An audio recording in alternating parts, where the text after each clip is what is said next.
शिवागडासाठी एका मावळ्याने स्वतःच्या मुलाचे लग्न सोडले, जिथे स्वराज्यासाठी प्राणांची आहुती देण्यात आली आणि ज्यानंतर श्री छत्रपती शिवाजी महाराजांच्या मुखातून गड आला पण सिंह गेला ते शब्द बाहेर पडले. त्या सिंहगडाची संपूर्ण ऐतिहासिक सफर आज आपण करणार आहोत. शेवटपर्यंत नक्की बघा. जय भवानी, जय शिवराय.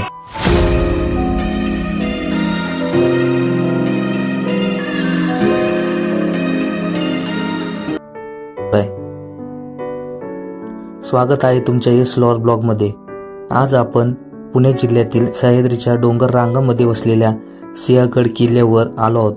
आज आपण पाहणार आहोत हा किल्ला केवळ पर्यटन स्थळ नाही, तर स्वराज्याच्या इतिहासातील एक प्रेरणादायी अध्याय आहे. इथला प्रत्येक दगड तानाजी मालुसरे यांच्या शौर्याची आठवण करून देतो.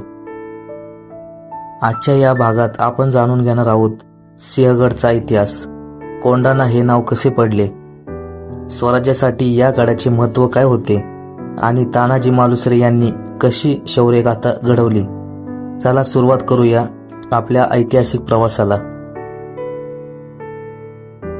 सिंहगडचा इतिहास.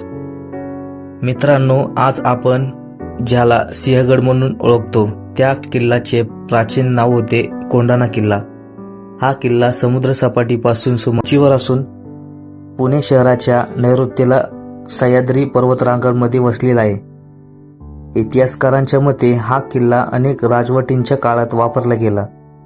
यादव, बहामनी, निजामशाही, आदिलशाही आणि नंतर मराठा साम्राज्य अशी विविध सत्तांनी या गडाचे महत्त्व ओळखले.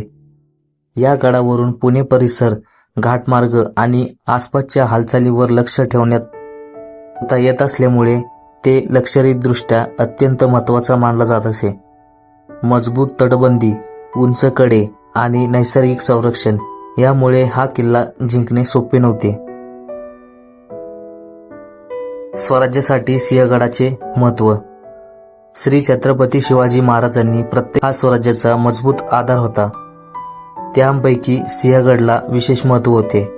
या गडावर नियंत्रण मिळवणे म्हणजे पुणे प्रदेशाच्या सुरक्षेला मिळणे. यामुळे स्वराज्याच्या दृष्टीने हा किल्ला अत्यंत रणनीतिक मानला जात होता.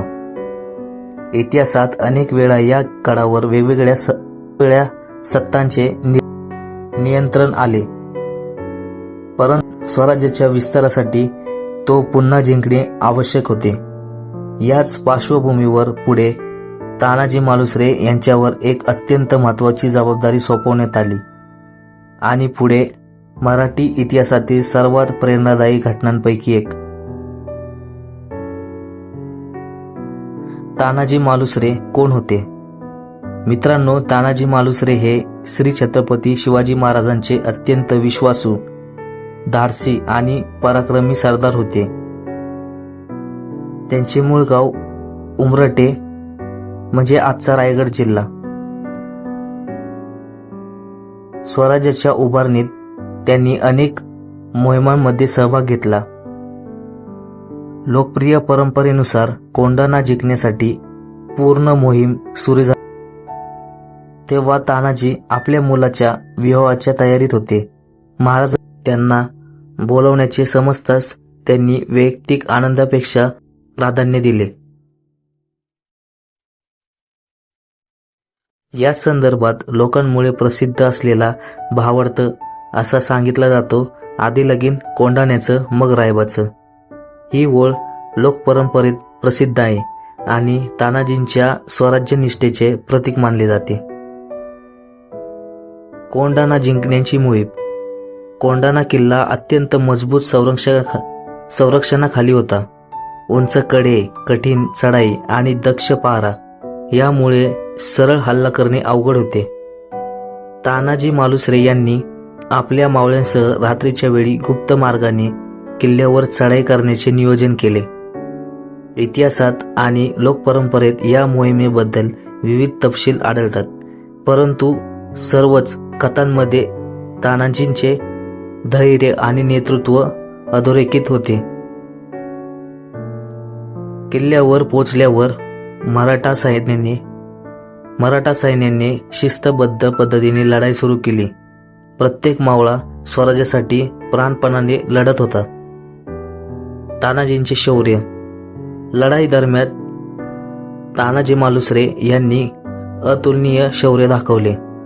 युद्ध अत्यंत भीषण झाले. रणांगणावर प्राणांची आहुती दिली.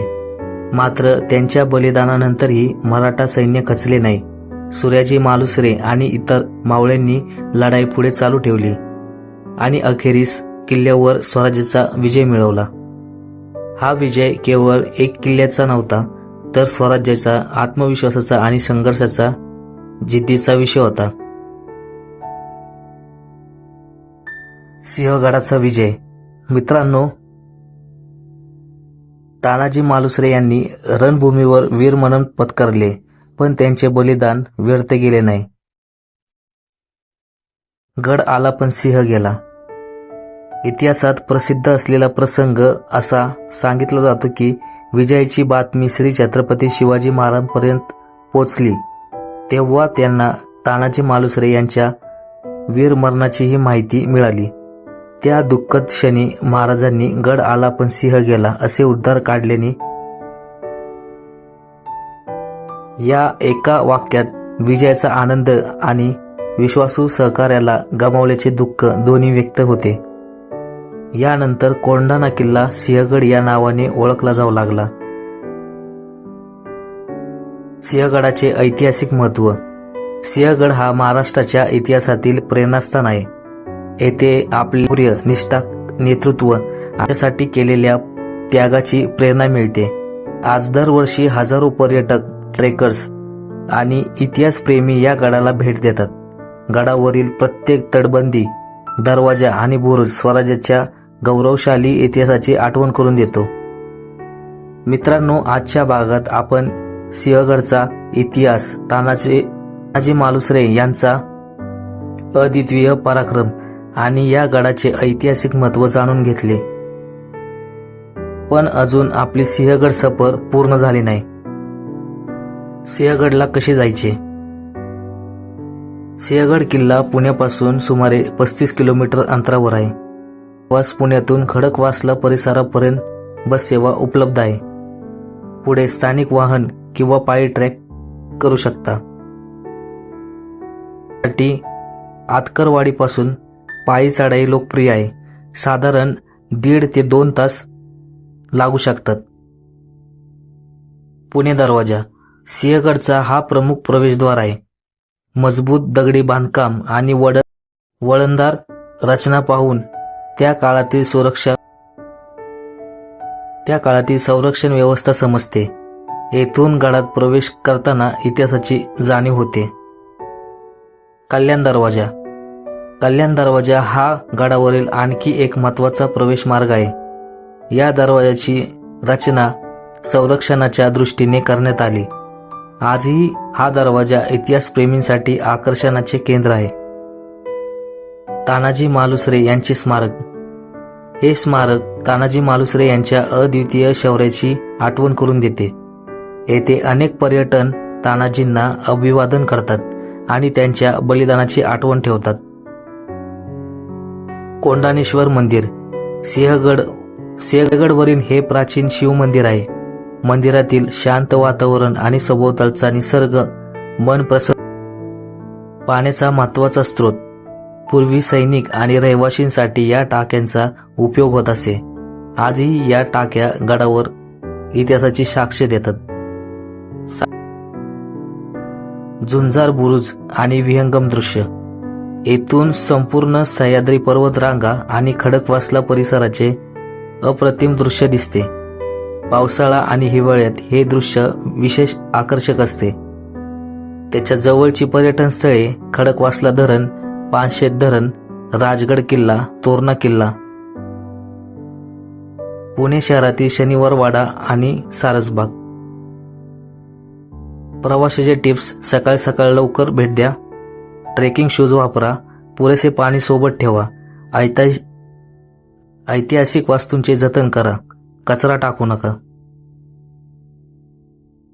मित्रांनो, सिंहगड हा केवळ एक किल्ला नाही, तर स्वराज्याचा शौर्याचा आणि तानाजी मालुसरे यांच्या बलिदानाचा जिवंत साक्षीदार आहे. जर तुम्ही सिंहगडला भेट दिली असेल तर तुमचा अनुभव कमेंटमध्ये नक्की सांगा. व्हिडिओ आवडला असेल तर लाईक शेअर करा आणि यस लोहार ब्लॉगला सबस्क्राईब करायला विसरू नका. जय भवानी, जय शिवराय.